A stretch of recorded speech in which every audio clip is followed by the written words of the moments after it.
إن الذين قالوا ربنا الله ثم استقاموا تتنزل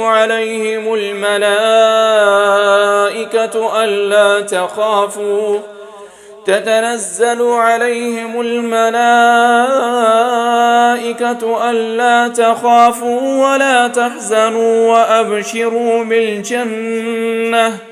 وأبشروا بالجنة التي كنتم توعدون نحن أولياؤكم في الحياة الدنيا وفي الآخرة ولكم فيها ما تشتهي أنفسكم ولكم فيها ما تدعون نزلا من غفور رحيم.